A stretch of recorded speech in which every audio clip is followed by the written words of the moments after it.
So here's the question. As a real estate investor, how do you build a business that you're excited to show up to every day while you constantly grow your stream of passive income that you and your family can depend on for life without having to leave your computer or even live somewhere that houses are affordable?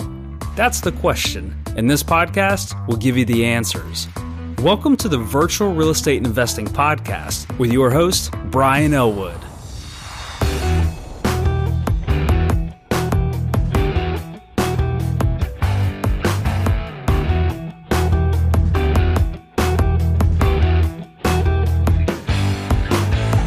What's up, guys? Brian Elwood here. Welcome back to the show. So I don't know about you, but I get a lot of crap for being able to work at home, not having to work 40 hours a week, getting to work whenever I want to, and all of that. I think a lot of people believe that I don't really work at all and that I pretty much just play video games and watch Netflix all day and hang out. And although I love doing those things, the truth is that I actually take my career incredibly seriously, and I've been very intentional about that for many years now. And I attribute that to my ability to get results, to get success, to have financial freedom. So I'm probably going to make more than one episode about this because I want to let you guys in on how I think about this. But on this one, I really want to talk about why you need a success routine if you want to achieve anything. So anytime you set out to achieve any kind of a goal in life, you have to learn to model other people. You say, well, what did this person do to achieve that outcome? What actions did they take on a repeated, consistent basis to arrive at the outcome that they did?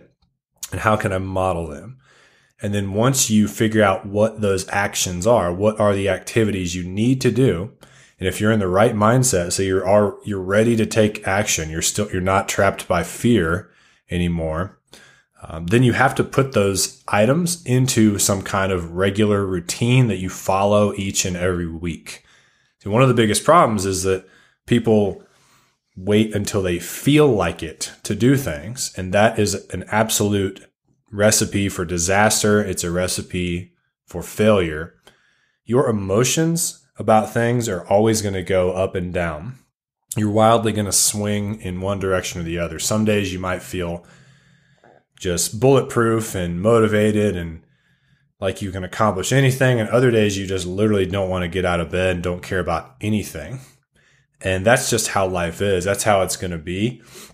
But whenever you feel like crap and you lose your motivation, it doesn't mean that you can just stop gaining momentum towards your goals. You have to power through that. And the routine holds you accountable to that. So all successful people, they have success routines that they follow that leads them to predictable outcomes. It's just like a recipe for cooking something in the kitchen or a recipe for putting on muscle in the gym. You follow a prescribed formula and you get an outcome. It literally works probably 90+% of the time, barring some unforeseen outside crazy circumstances that could throw you off track. But you have to just move forward even if there's an off chance that might happen. So you never ever want to sit down to start your day without having it planned out beforehand. I always sit down with an agenda of exactly the top 1 to 3 things that I'm going to accomplish that day.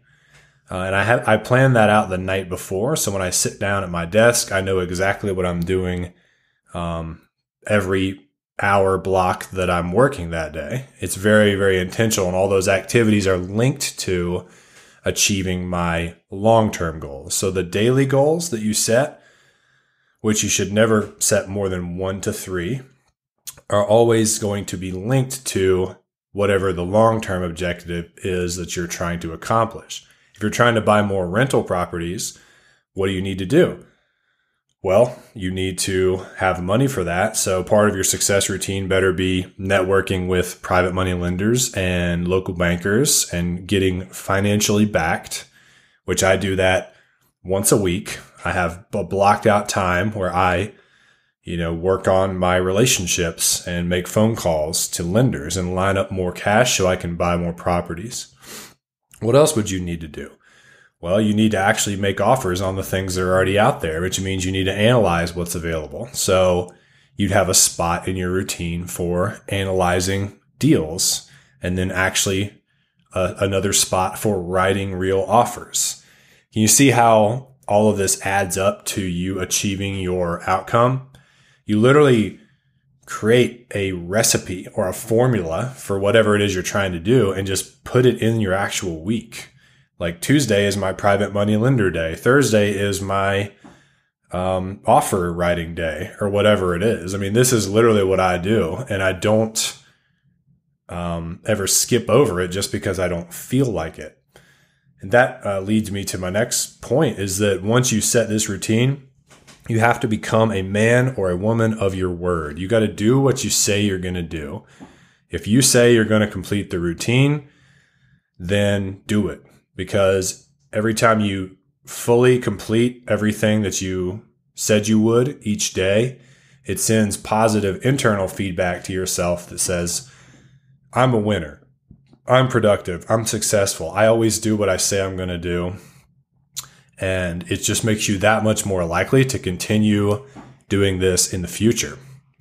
And so in order to always make sure you do what you say you're going to do, you need to set very manageable and realistic goals. So I'm not actually a big believer in the idea of setting these massive stretch goals, at least not in the short term. In the long term, you could set a huge goal, like I'm going to buy 300 rental properties, or I'm going to get that mansion that I've always wanted, or whatever.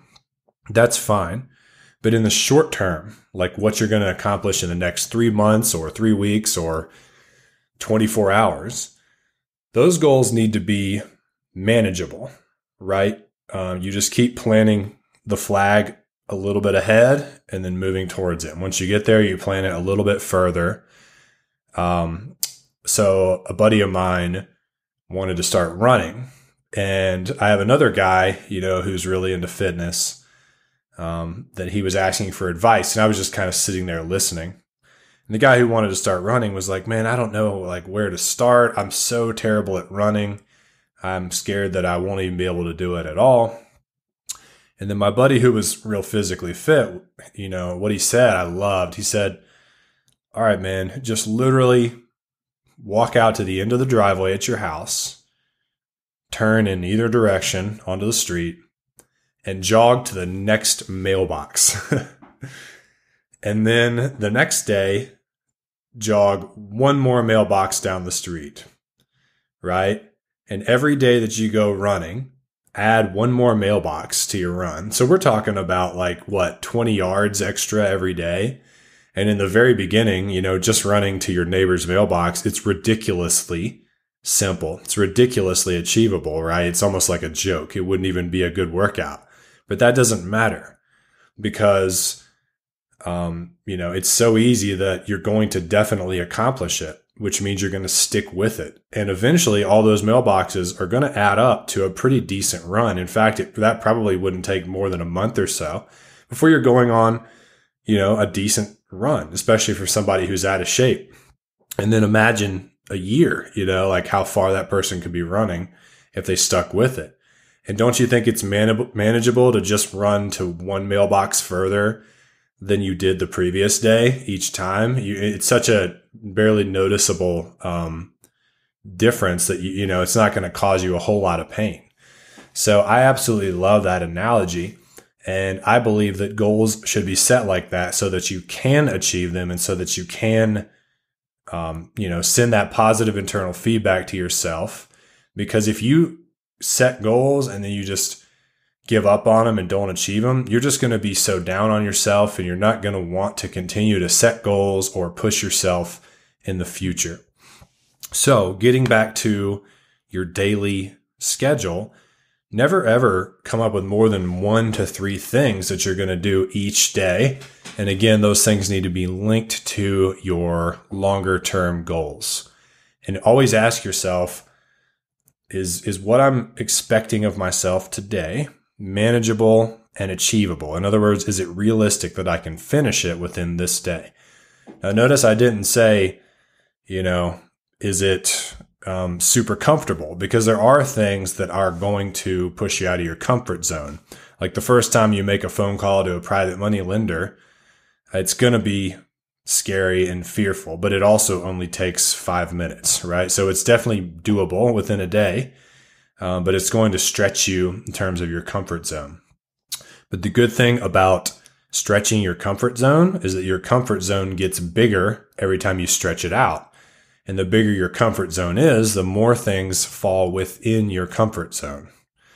So I hope that helps, guys. The last thing I'll say is that when I lined up all the activities that I needed to be doing to be successful in both my education business and my investing business, it was a lot of stuff. All right. There's a lot of regular things I need to be doing. So I actually made a 2-week routine instead of a 1-week routine. So some activities in my success routine only happen once every 2 weeks. Some of them are on there every week. But, as a takeaway, think about what your long-term goals are, and then what are the daily activities, if you're being totally honest with yourself, that you need to be doing to hit those long-term goals. Write them all down and then plot them out over the course of 1 or 2 weeks and make sure it's realistic, and then follow that thing like you've never, focused on anything before, and do not stray from it. And you'll get success. You'll get whatever it is you want in life. It really is that simple. The most successful people are often the most disciplined. So thank you guys so much for listening. If you want me to answer a question of yours on a future episode, send me an email, brian@brianelwood.net. And make sure to check out our Facebook page. It's Virtual Real Estate Investing. We also have a Facebook group by the same name. You can ask to join that. Appreciate you guys listening. Have a fantastic day, and I'll see you on the next one. Peace. Want more? Get your free copy of Brian's book that is changing real estate businesses everywhere. Just go to www.fireyourself.net. Also, register for your free virtual real estate investing online masterclass at virtualinvestingclass.com.